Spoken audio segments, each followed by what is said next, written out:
Hey, Elm. Good morning, girl.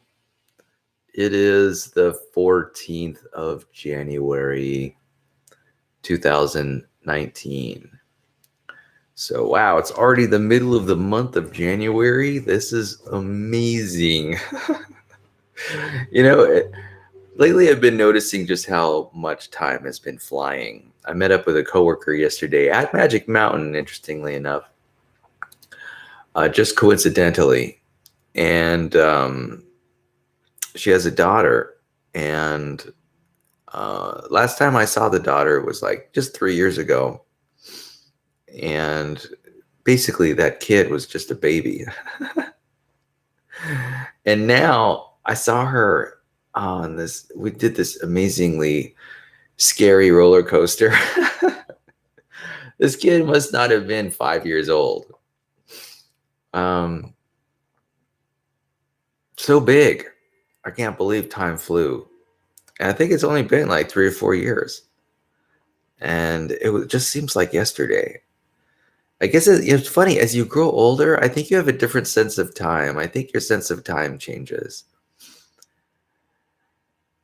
And the sense of time changes in that you notice differences between old and new as being more stark. It's like, wow, I remember a time when cell phones didn't exist, or when there weren't any such thing as ATM machines. I remember those times like they were yesterday. And when I compare and contrast those times to today, um, it's so surprising. It's like, what happened? Where did the time go? And I think this has only happened since I've gotten older. As a young person, I never used to do this. But as an old person, it just becomes so stark. The differences are just so profound. It's like they're startling because the way you knew the world just a few short years ago is so starkly different from the way it is now. It's unbelievable. It's really, truly unbelievable. It's like, now when you're a kid, it doesn't register. You know, only a few years goes by and things are basically the same as they've always been. Right? There's no, and naturally you don't pay attention to it because, well, things are always the same. Your parents are alive. They always have been alive. You know, you go into school, you always have been going to school. Um, that's all you know. Your friends are the friends you've had. They never change. Nothing changes. As a young kid, nothing changes. It's all the same. No wonder kids are so bored. Smartphones, I've always had a smartphone. It's kind of funny. But as you grow older, the differences become more stark. It's like, oh, damn. I remember when people didn't have even have answering machines. I remember the days before answering machines when everyone just had like one telephone in their home, in the kitchen, right? Or in the living room. Everyone just had one telephone. The whole family shared one telephone. And I remember people using the Yellow Pages and how everyone's name was in the Yellow Pages book. The Yellow Pages doesn't even exist anymore. I mean, it exists, of course, but it's like not useful. It's only useful like in 5% of cases or less. It's just pretty interesting growing up and how just the sense of time changes. Anyway, speaking of time, yesterday I went to Magic Mountain and I had a blast. I had such a good time. Every time I go, I have a good time. This probably has more to do with me than it has to do with where I'm going. I also discovered that it only takes $30 gas to go down there and come back, which is amazing. It's like super cheap. in my perspective, $30 for all day entertainment, a kind of entertainment that I can appreciate and enjoy, is unique and special and deserves accolades and attention. So I appreciate the bargain. Um, and I had a good time going on all the roller coasters. Oh my gosh, some of them were so scary. This roller coaster called 2X or something like that, it blew my socks off. It was so scary. I couldn't believe it. I was like, what? I don't know. It was fun though. I'm going to have to do that one again. And then there was another really scary one. It's called The Drop of Doom, Lex Luthor's Drop of Doom. Dang. That's scary too.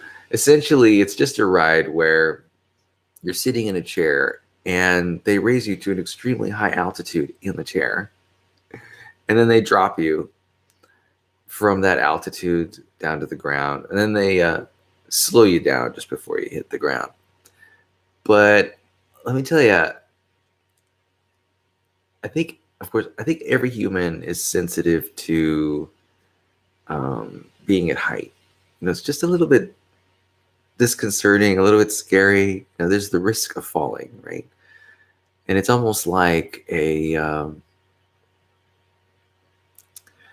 just a natural reaction. Like it's an impulse. There's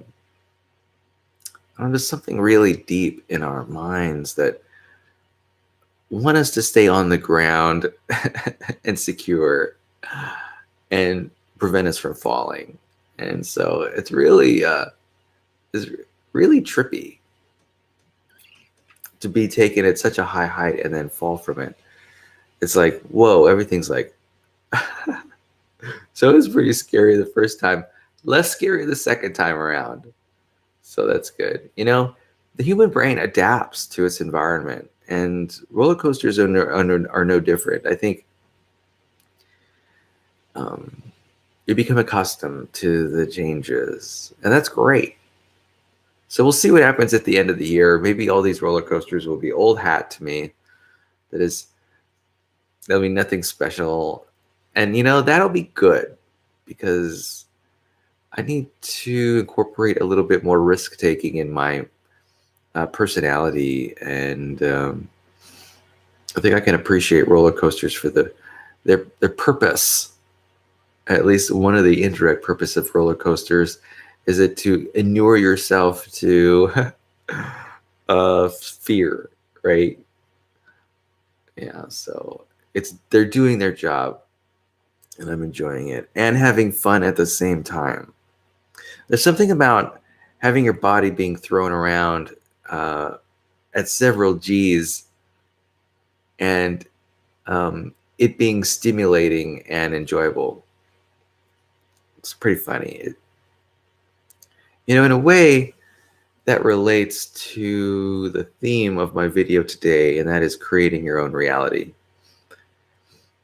What is it? What makes it possible for a person to go on a roller coaster?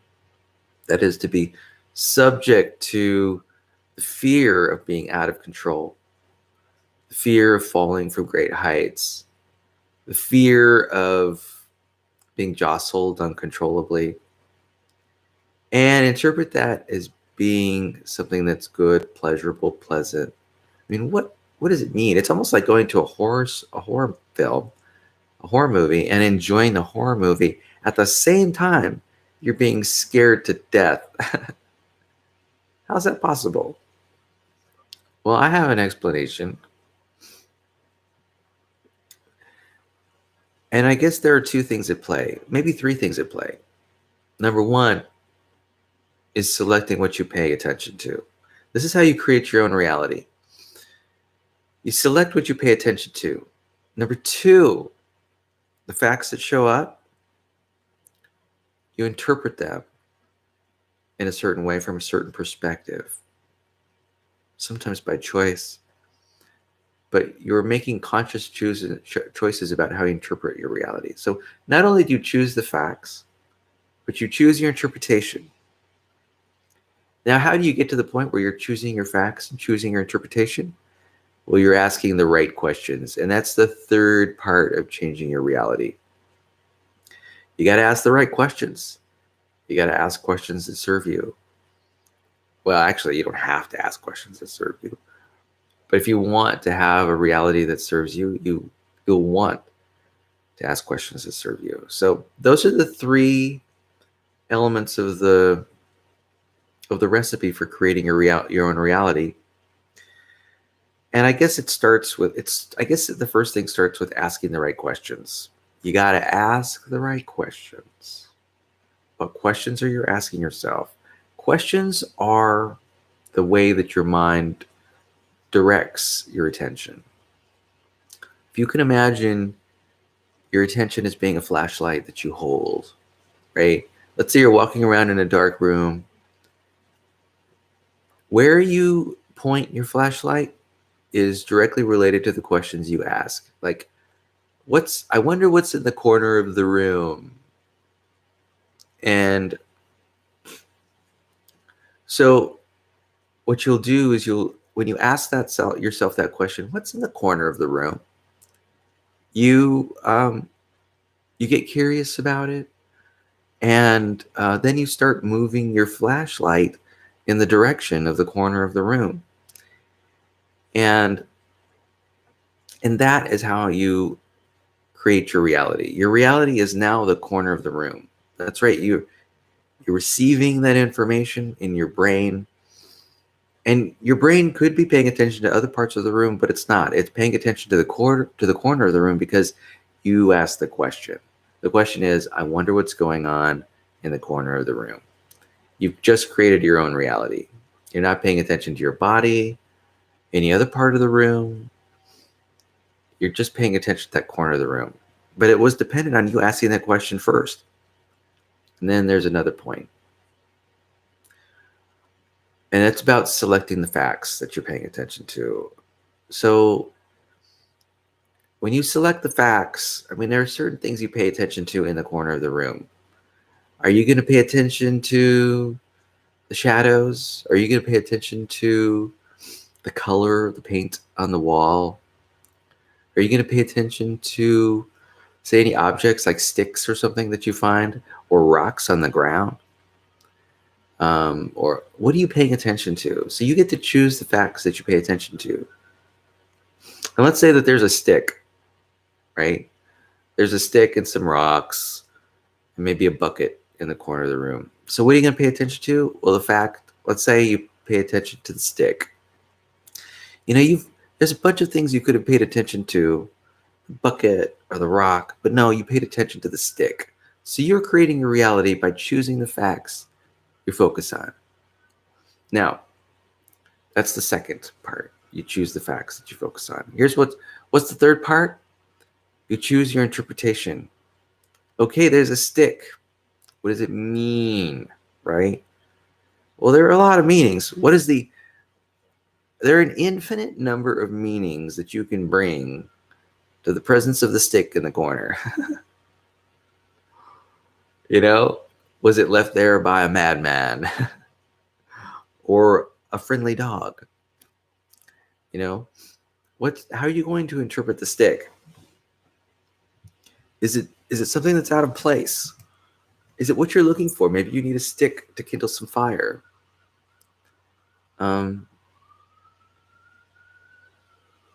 Maybe you're needing a stick. Maybe a stick is the clue that you need to solve the problem that's on your mind. So, you're making an interpretation of the who, what, where, when, why, and how of the stick. How did the stick get there? Is that important to you? Maybe it's not. So, okay, those are the three elements of creating your own reality. Asking the right questions, choosing the facts, and choosing how you interpret the facts. That's all you need to know to choose to create your own reality. I don't care what condition you are in, whether you're quadriplegic or blind or a billionaire or dumb or smart or whatever. I don't care if you're blind, um, or you have a mental disability. I don't care. How you craft the world is your choice. And it's mostly how you craft your world is actually quite automatized. You've learned how to craft your world from your parents, from your friends, from the news, all your conditioning, your cultural conditioning that you've experienced throughout your life. And so what can you do with this power? This is a significant power. This power determines whether you're effective or not in the world. This power determines whether you have a mental illness or not. This power determines whether or not you're happy or not in your life, whether your life has meaning or not. It determines whether you're sad at any moment or angry at any moment. It determines how your relationships go. You want a good relationship? Well, I'll tell you how do they, I think a lot of people ask this question. They see people who've had relationships for 50 years and they've thrived in those relationships. And there's this wondering about, what are they doing? How is it possible? How could this couple have been together for 30 years? There's this mystery about it. Like, what? Nobody knows. It's easy. Clearly, both partners have created their own reality in the sense that they ask questions where their partner is in a positive light. There are a number of facts about their partner, and they choose to pay attention to the facts that they appreciate the most or they like the most. They don't choose the facts about how one of their partners too messy or complains too much. And also they interpret, whatever facts are in the world about their partner, they make interpretations. Like, this is their level of beauty, and, either I don't need high levels of beauty, or this level of beauty is just fine for me, or, they're making interpretations, evaluations, subjective evaluations that sort of bind them together in a relationship. They've created a positive reality around their partner. And both people have done it at the same time. If one does it, that's great. But the other person will leave. If both people do it at the same time, then a relationship could last forever. There's no limit. There's also no limit to the love that they can feel for one another. Everyone has good points and bad points. And really, it is only about selecting your reality. You want to have a happy life? That's easy.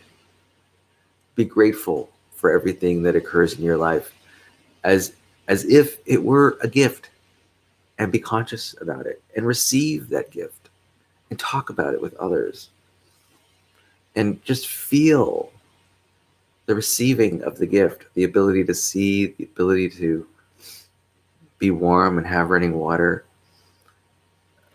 Because, when you're continuously grateful for the things in your life, and you put energy into being grateful, you basically are not putting energy into why your life sucks. You're not putting energy in that direction. You can put energy into wherever you want to put energy. It's your life. And it could be miserable and sad and angry. And you could be so upset you commit suicide. Absolutely. Anyone could do that. I came across an interesting Facebook post. It was a picture of this homeless guy, right? He had just committed suicide. And let me mention, how tragic that is. It is one of the most tragic stories I've ever heard. But at the same time, I realize that it was unnecessary that it um, happened like that. Now, of course, this is an assumption I'm making. I don't know anything about the story. I don't know this man. And I'm certain that there are a lot of other factors in play that I'm unaware of. One of the biggest issues in reality is thinking that you have access to all the facts that matter in a situation, and that your evaluation is a knowing, intelligent evaluation. So I'm breaking that out. I'm letting you know that I have no idea who this guy is, and I don't know what his situation is, and I honestly don't know about the whole situation. And so already, like, I'm starting with the fact that I don't know enough about the situation to make a judgment. But that's not going to stop me from making a judgment. Based on my limited knowledge, I'm going to make a broad generalization and probably a false assumption about how it was unnecessary for him to die from suicide. From the facts that I was given on the Facebook post, which I'm sure is probably inaccurate or distorted, this dude is super handsome. Okay. Here's some of the facts that were told to me, and I don't know if the facts are true, but this dude is just handsome. He's like, on a scale from 1 to 10, he's a 10 handsomeness. He has beautiful teeth. Yeah, just like me, I'm going to have in 2 days. And his teeth are whitened, right? So somehow he got the money to fix his teeth and whiten his teeth. In the story, not only is he handsome, clearly handsome, but he's also smart. He's got a master's degree, right? And of course, he's homeless, and he committed suicide, and he's dead. So tragic. Okay, I accept that.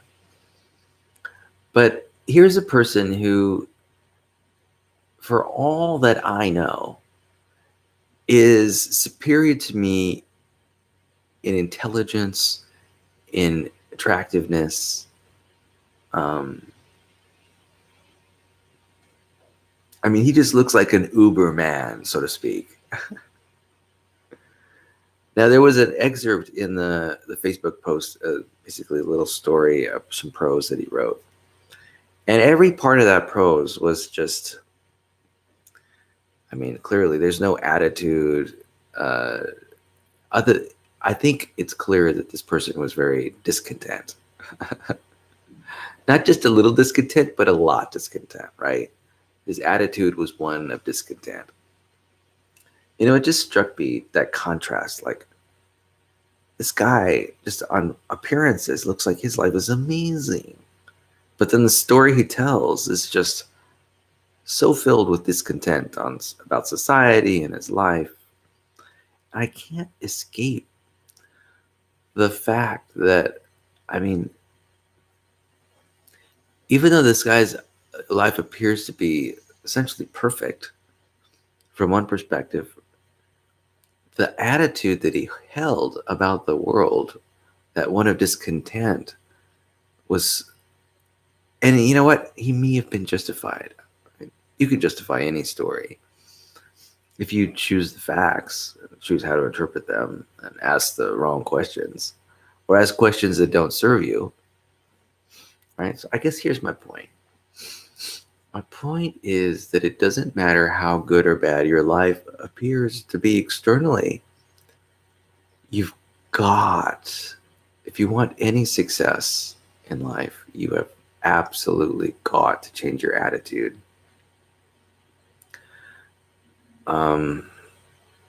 It is essential, purely essential,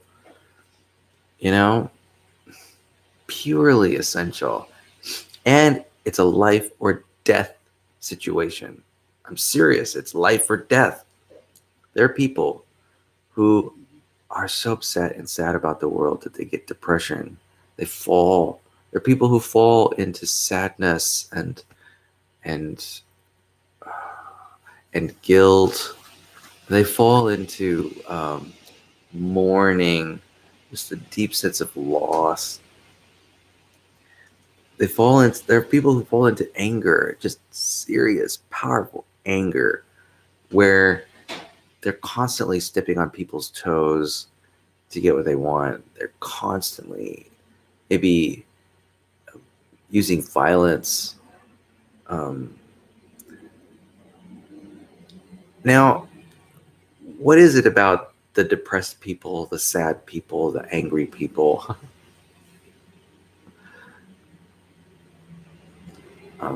What is it about it? What is it about their lives that makes them so sad, angry, and depressed? Well, let me suggest, just for a moment, that it's the questions that they ask, it's the facts they pay attention to, and it's the interpretation they make about those facts. Essentially, their beliefs, right? Their beliefs and their values. This is a life or death question. This is serious. This question, this question, how your life turns out, how your relationships turn out, how your health turns out, depends on this question of, what you're paying attention to. So anyway, it's a life or death question. That goes back to something I've mentioned in videos before in the past, and that is all of life. The primary question in life is how you manage and deal with facts in your life that are displeasurable. How do you maneuver around those facts? Do you attack those facts with anger? Do you think about the loss and the contrast between what you've lost and what you have? Do you decide to think about that fact that you're confronting with as being, ultra bad, right? Do you exaggerate how bad it is? The entirety of one's life is dependent on how you approach and how you treat what happens when you confront a disagreeable fact. That's what life is all about. Life is just about one question, and one question only. It's how you manage your disagreeable facts when they show up. That's all life is all about. It's just one question. It's just one. It's how you deal with one thing. We're all going to die, right? That's a fact. The question is, how do you respond? Do you respond with hopelessness and listlessness and purposelessness and meaninglessness and ennui? How do you respond to the fact of your death? There you go. There are a lot of ways. There's another way to respond to the fact of your death. Gratitude, enjoyment. How do you respond to the fact of your parents' death or your child's death? I think what people forget is that the greatest tribute to loss is gratitude, not sadness. Like, I've lost a lot of things in my life. I lost a brother to death in cancer, right? Everyone loses someone. And so the question is, I could continuously mourn the death of my brother. Use sadness as a tribute to him, as sort of a way to respect him and honor him, right? I respect and honor him deeply. And to sort of give him tribute, the tribute that he deserves I could decide to feel sadness as a way to honor him, as a way to honor his loss, as a way to honor my love for my brother, right? I could choose sadness to honor him. And I could imagine it if I noticed any other response, I could imagine that as being disrespectful, right? How dare I feel anything but sadness and anger about the loss of my own brother? Let me suggest that there's another way. There's another path. I know it's hard to see it sometimes. It's just unclear. But what if I felt gratitude for this time that I had with him? The time that I had with him, how I imagine I cherished the time that I had with him. I honored him with accolades about his gifts, his character, his virtues, his struggle. You know, what if I remembered him for his love and his loyalty and his sense of justice? You know, what if I felt privilege to have my brother as long as I did, and to learn the lessons that I did from him as he was dying and struggling with cancer? You know, what if? So, you know, that's what life's all about. Life's all about, you know, asking the right questions, choosing the facts, and choosing your interpretation of those facts. And you can create your own reality. And you can do that if you do it intelligently. Your life won't end in suicide. That's not to say you won't have pain. That's not to say things won't be what you expect them to be. Anyway, let's move on to the next subject. I think I beat that horse to death. It's an important horse to beat. That's right. In fact, I would say there is no more important horse to beat than that one. You got to beat the right horse. All right. I'm sorry. I'm making fun. Okay. So now I was going to, what was I going to do? So in line with that, I'm reading a book called Attitudes of Gratitude, How to Give and Receive Joy Every Day of Your Life by M.J. Ryan. And I've got some notes here as I took while I was reading the book. And I am deciding to go through this book report of sorts and expound on some of the ideas that I learned. And anyway, here's the next quote. Quote, and this is on page 72.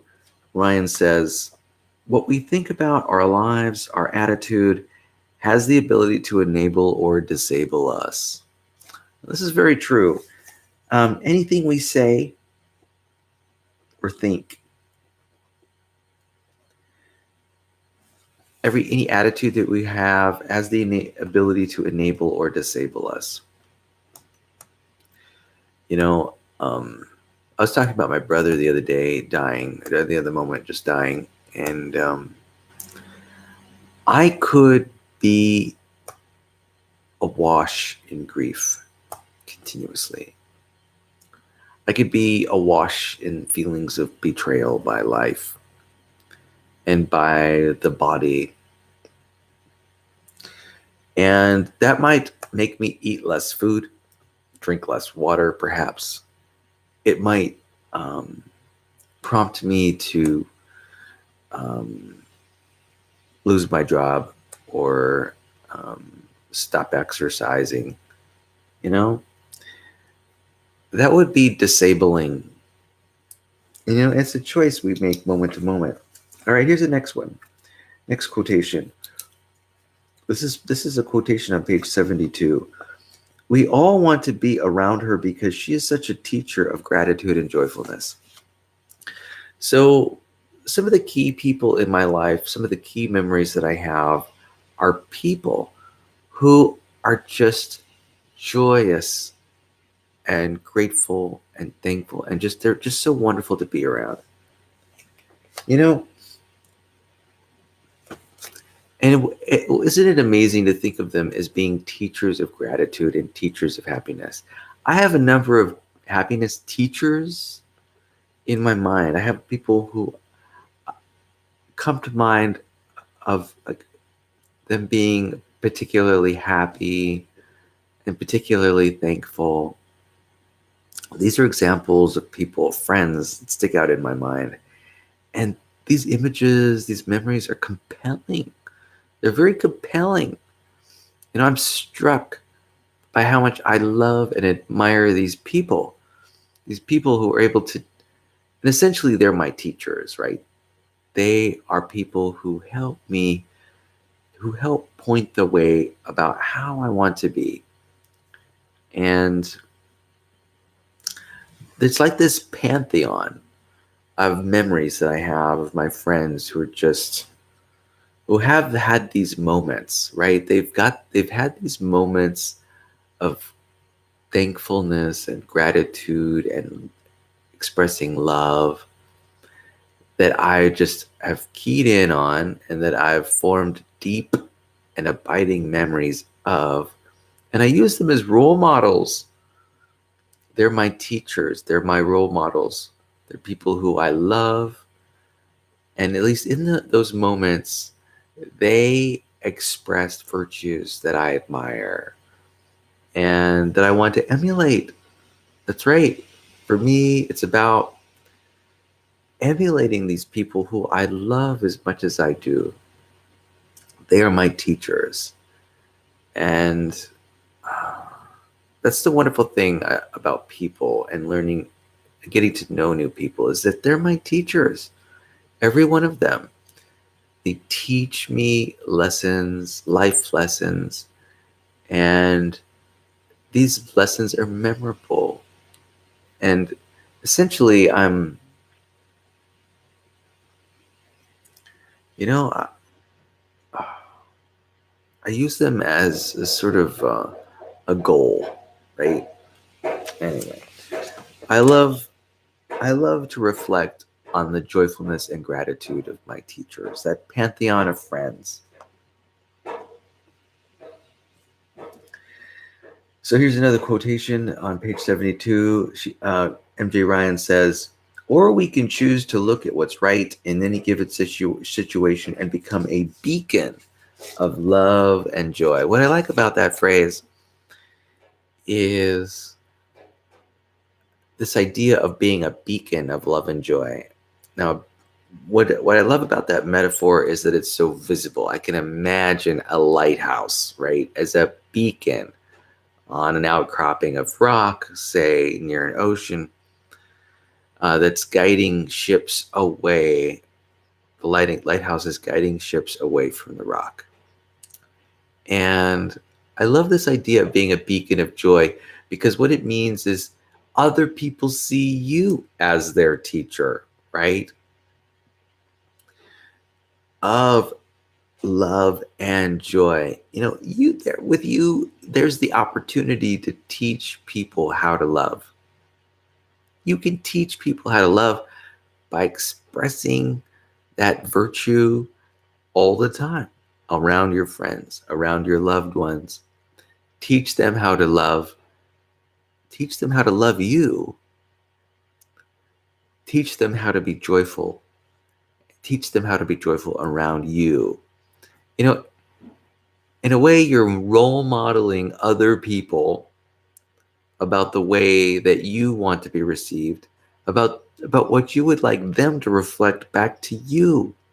In a way, it's a request. The way, let's say you act around your friends and family with love and joy, that is a subtle, indirect request that asks them to treat you in the same way. And some will pick up on that, and they indeed will reflect that love and joy back to you.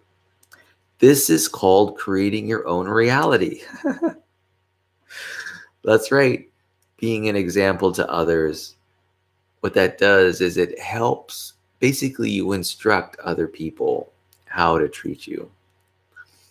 You know, um, here's a good example. So I have a friend, and we were just acquaintances, and until she made a gesture that made it apparent that she wanted us to share a hug. So we went from immediately from acquaintances to friends. She basically taught me about how she would like me to interact with her, right? She taught me about how she wanted to be treated by offering to give me a hug. You know, and I really appreciate the courage that took courage to take our relationship from the next level, from acquaintance to friend. Um, she taught me how to treat her. Um, you know, and she taught it through making a request, which was vulnerable, right? And now I can use that, the fact that I hug her, that we are able to hug one another, that I can use that as sort of the basis of future decision making. I don't know. We teach each other how to act around us. All right, question number 72. Or not question, but how about, here's another quotation. On page number 73, she says, gratitude has to do with feeling full, complete, adequate. We have everything we need and deserve. We approach the world with a sense of value. Addictions of all sorts come from a sense of deprivation, a feeling of lack that the user believes can be filled with a substance or activity, whether it's alcohol, drugs, shopping, sex, or food. Caught up in lack, we feed the need but never feel truly satisfied because, of course, and never truly feel satisfied. So let me just read that quote one more time. It's such a good quote. This is on page 73 of the book by M.J. Ryan. She says, gratitude has to do with feeling full, complete, adequate. We have everything we need and deserve. We approach the world with a sense of value. Addictions of all sorts come from a sense of deprivation, a feeling of lack that the user believes can be filled with a substance or activity, whether it's alcohol, drug, shopping, sex, or food. Caught up in lack, we feel the need, but never feel truly satisfied. So we can focus our lives on our unmet needs and live a life of lack, or we can focus our life on needs that have been met, that needs that are satisfied, where we've reached capacity, where we're full, where we're adequate and up to the challenges of life, right? It's sort of our choice about what needs we focus on, the unmet ones or the met needs. Now, I actually am of the belief that human beings have an infinite number of needs. I think that we are a black hole of needs, continuous. That's why billionaires could be unhappy, right? I know it just boggles the mind. A billionaire could be unhappy. They have everything that they could ever want, right, at their fingertips and still be unhappy. A really good example is Donald Trump.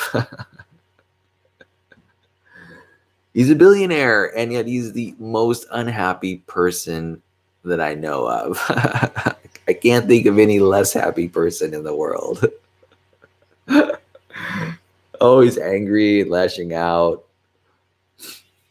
It's pretty funny. Always suffering from this deep, deep sense of lack, a deep, deep sense of not having, right? So deep. It's like I mentioned, human beings are black holes of need. Now, we don't have to be. If we choose to focus on how all of our needs are met, then we can be free. We can have relief.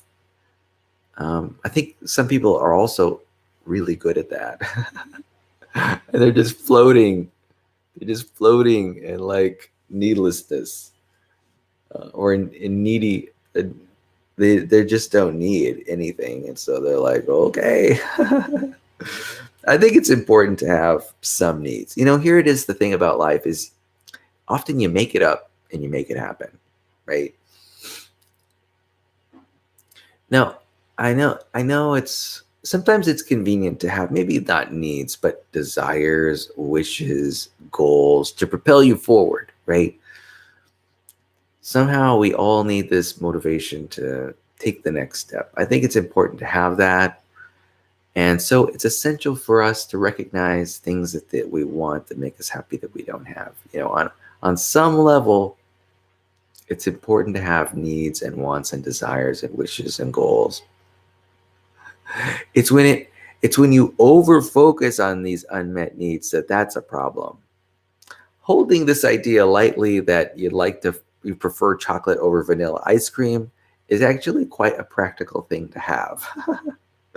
So long as you're considering your needs in a light way, right? Your unmet needs in a light way. It gives you a little bit of direction. How do you want to spend your weekend? Well, it depends on what you find enjoyable. And the fact is that I could find joy in sitting in my room all day doing nothing. Playing video games on my Game Boy or my laptop, or watching YouTube videos. I could literally do that all day. And there's nothing wrong with a life like that, except that well, it doesn't necessarily serve your physical body, because we sort of all have to get up and out and about, get outside the house and do a little exercise and walk around a little bit. So it's a mistake to sort of be so content that you stay in your room all day. You don't develop social skills. It's important to have some needs for connection, so that you have at least some internal motivation to be friendly with others and support others and get some experience doing that. We all need experience doing that kind of thing. And we all need experience sort of acting in ways that strengthen our body through athleticism and things like that. So anyway, it's important to have needs. Just make sure that you hold them lightly, right? It's not the end of the world if you don't get your needs met, right? That's something that human beings have a tendency to do. We tend to really focus on the idea that if we don't get what we want, it'll make us super upset, super angry, right? We over-focus on a particular need, particularly needs that are impossible. Like, I want to spend time with my dead brother, or my dead mother, or dead father.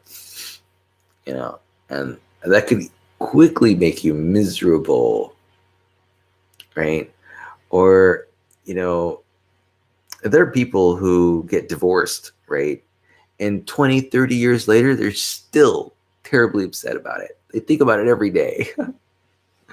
Right? Clearly their needs are not met. And they focus on that unmet need to the extent that they don't allow themselves to heal, right?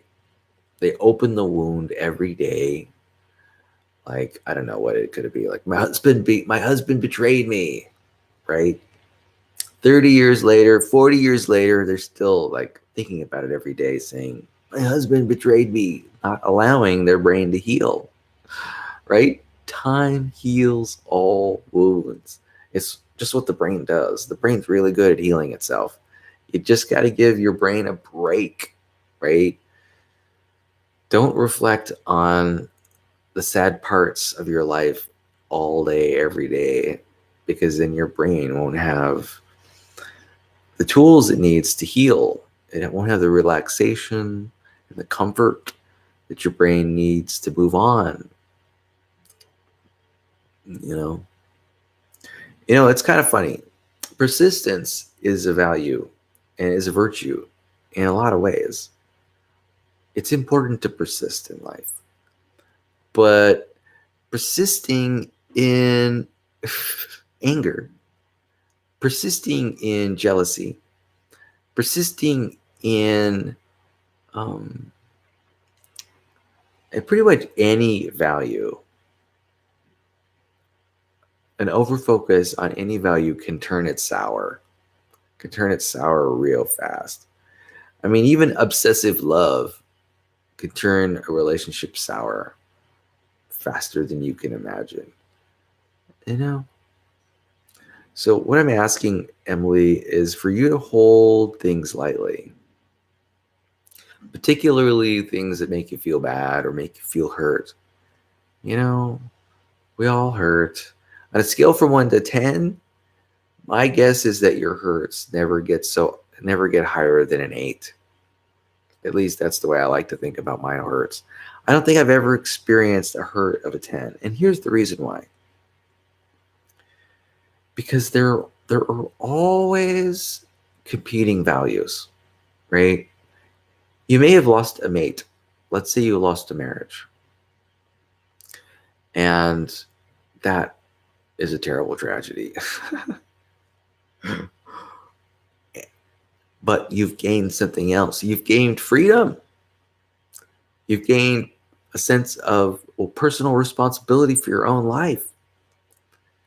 So your brain, I'm certain, if you have a semi-balanced perspective, you won't feel a level 10 when your relationship breaks up, because there will be these ameliorating virtues, values, strengths that exists at the same time, at exactly the same time you're contemplating, say, the loss of a mate. Think of the opportunity you have now to date new people. How that loss of a relationship frees you up to do things in an uncompromising way. I mean, here's the thing about a relationship. Relationships are great and all, but they're often a compromise, right? Everything is negotiated. How do you spend your time? What TV programs do you watch? Like there are people who live in relationships who never get to watch the TV programs they want to watch because they're always letting their mate watch the programs they want to watch. There are people who never listen to the radio station they want to watch. Maybe when they want to listen to country western music or rock and roll music, but their mate is into classical, right? And so every time they step in the car, they're listening to classical music. Here's the thing. Yeah. Anyway, I kind of lost my point there. Miguel never loses his point. I do sometimes lose my point. All right, so I'm going to start wrapping things up here. I hope you got something out of our discussion today. Thank you for bearing with me while I explain to you the most important lessons to learn about life, lessons that I've learned as I've grown older, valuable tips and tricks and techniques to help you take control of your life and help prevent you from falling into despair and suicide and mental illness. And so thanks for the time that you've given me to, at least hear me out. And I hope you have a wonderful day today. I don't know if you noticed, but it was raining just a moment ago, and now it's really windy outside, and it's going to be kind of a rough weather day, I think. So I'm going to be glad to be at work and sitting down at the computer doing my work today. I want you to know that I value you. You are important to me. What you're thinking is important to me. I want you to know that your world is important to me. I care about how you feel while you're living your life. I want you to sort of enjoy as much of your life as you possibly can. I want you to enjoy good mental health. I want you to enjoy good physical health. And I'm here to support that for you, to help support you in that. Through these insights that I'm providing, I'm hoping that you can just sort of create or cultivate that balance between good mental health and good physical health. I want you to be strong. I want you to be independent. I want you to be autonomous and free.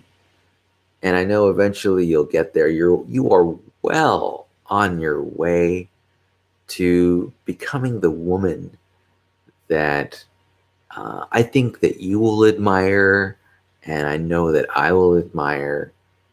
Um, I'm really looking forward to that day when you will sort of cut the leash, so to speak, and venture off on your own and explore the world and just succeed and thrive and flourish and grow. I just see it. I just see it. It's so close. And it's so appealing to me. I'm really grateful that things have happened the way that they've happened. It's very easy to fall into a problem area, right? Whether it's with health or it could be just situations that are undesirable that impact your long-term benefit, right? And somehow we haven't run into anything, like you're not allergic to this or have a genetic condition or don't have a disability or an injury, right? Somehow we've managed to keep you safe from all that. And you seem to be mentally sound in mind, satisfied in the world, and I'm so grateful for that. So thankful that things are turning out okay. And that's not to say we haven't run into problems or snags, but somehow we've been able to manage those and bounce back from those. And so I'm really pleased about how things are going. And so I just want to say thank you for making an effort and doing well in school, being on the track and field team, and just making me proud as your father. My heart expands in my chest when I hear about your accomplishments, and I'm just so pleased about how the progress that you're making. And I am really looking forward to an amazing future when you surprise me every day about your accomplishments and bring joy to my heart and bring happiness to my heart when I get to know about the things that you love and value, and how we resonate together when our minds join in partnership like this. Anyway, I just want to say how much I appreciate you and how I love you, and how I love you just the way you are. There's no reason to change necessarily. I think you're doing an excellent job, and I want you to know that I'm there to support you when you fall. We all fall, we all trip, and really life is about how rapidly you can get up after a fall, after a failure. And I'm here to support you through that, through my time and my energy and my money.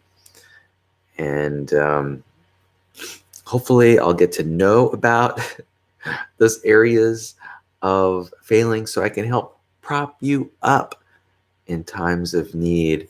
And I'm going to be continually reaching out to ping you so that I can get a sense of where you are, and make sure that you don't fall off a cliff anywhere. I do it out of love. I do it out of love and consideration. And it's true. I want you to grow and be the autonomous person. You are in the driver's seat. I recognize that. And eventually you'll be driving your own car. You'll be driving not just an automatic, you'll be driving it manually. You'll be driving a turbocharged life. And my pleasure will be in watching it happen. So I hope you have a wonderful rest of the day. I love you very much. And peace out, girl.